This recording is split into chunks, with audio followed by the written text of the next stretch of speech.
Shalom, selamat pagi keluarga besar Happy Sword Family yang terkasih di dalam Yesus Kristus. Pagi hari ini marilah kita boleh mendengarkan renungan pagi hari ini bersama saya. Sebelumnya marilah kita berdoa terlebih dahulu. Bapak, terima kasih ya Tuhan buat kasih anugerah kemurahan-Mu, kebaikan-Mu Tuhan sepanjang malam tadi. Kalau kami boleh ada sebagaimana kami ada semua karena kasih dan anugerah-Mu yang luar biasa dalam hidup kami. Terima kasih Bapak, berkati ya Tuhan setiap renungan yang akan kami sampaikan ya Tuhan, biarlah boleh menjadi berkat bagi keluarga besar Happy Sword Family dan kami boleh tetap menjadi pelaku firman. Di dalam nama Tuhan Yesus kami berdoa dan mengucap syukur. Haleluya. Amin. Shalom, pagi hari ini renungan saya beri judul Mamon atau Dewa Uang. Wow. Di dalam istilah orang Yahudi, di dalam bahasa Aram ya, kata mamon itu berarti uang, bisa juga kekayaan, bisa juga ketamakan, dan bisa dikatakan, saya katakan itu sebagai dewa palsu atau setan uang. Dan arti lain dari mamon adalah merendahkan, mencari keuntungan secara tidak benar, keserakahan, kekayaan duniawi yang menguasai seseorang dibandingkan pelayanannya kepada Tuhan. Di dalam Ibrani 13 ayat 5a, berisi nasihat sekaligus peringatan agar manusia belajar mencukupi diri dan menjauhi sifat keserakahan, ketamakan, mendewakan uang atau mamon lebih dari kepada Tuhan. Kita baca dulu di Ibrani 13 ayat 5 aja yang saya akan sampaikan.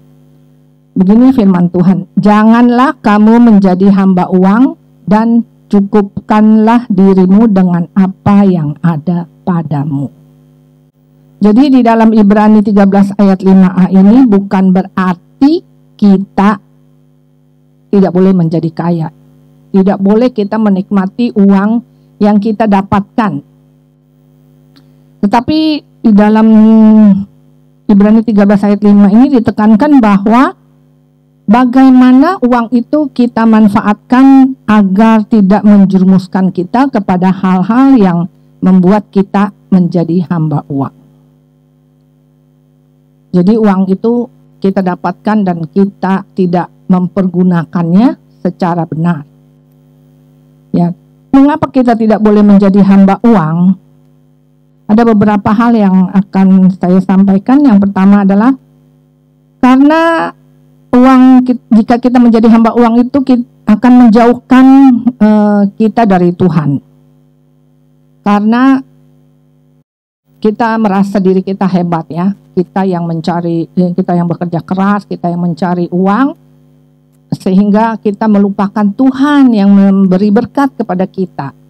Kalau tidak seizin Tuhan, mungkin dengan pekerjaan kita atau apa yang kita lakukan, tidak mungkin kita akan menghasilkan uang. Jadi kita tidak boleh sombong. Yang kedua adalah kita merasa tidak puas dengan apa yang Tuhan sudah beri. Kurang bersyukur, istilah katanya ya. Karena selalu manusia itu tidak ada puasnya. Kita dapat segini, pasti kita akan merasa mau lebih lagi dan lebih lagi. Dengan segala cara kita mencari uang. Siang dan malam kita pergunakan untuk mencari uang. Sampai ada yang kurang tidur. Akibatnya itu akan menyusahkan diri kita. Semakin lama dari tahun ke tahun ujung-ujungnya kita pasti tubuh ini akan merosot. Ya, karena kita kurang tidur hanya untuk memikirkan uang, dan uang akhir-akhirnya juga uang yang kita dapatkan untuk kita berobat ya, jadi sia-sia. Yang ketiga adalah banyak penyimpangan-penyimpangan yang terjadi, yaitu banyak hal-hal yang dengan uang yang kita dapat kita semakin kaya. Kita menghalalkan segala cara ya, dengan cara-cara yang menyimpang, yang bertentangan dengan ajaran-ajaran firman Tuhan. Seperti misalnya kita untuk mendapatkan uang, kita tipu menipu sana sini. Ada juga yang korupsi, membungahkan uang, dan lain sebagainya. Nah, lalu agar kita tidak menjadi hamba uang, bagaimana caranya?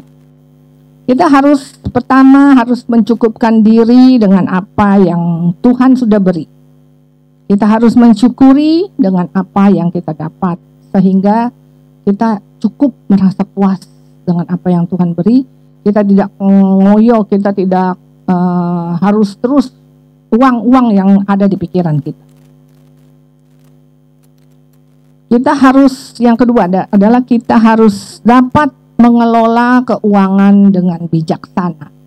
Jadi uang itu harus dapat kita pergunakan apa yang menjadi kebutuhan kita, bukan keinginan kita. Kalau keinginan kita, pasti kita akan jor-joran dengan uang yang kita dapat. Ya. Yang ketiga adalah jangan jadikan uang itu sebagai tuan kita, tetapi kita harus dapat mengatur uang itu.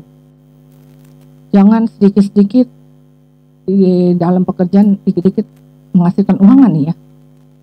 Proyek ini menghasilkan uang nggak?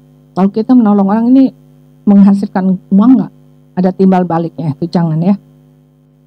Ya, jadi uang adalah alat yang Tuhan gunakan untuk menghidupi kehidupan kita.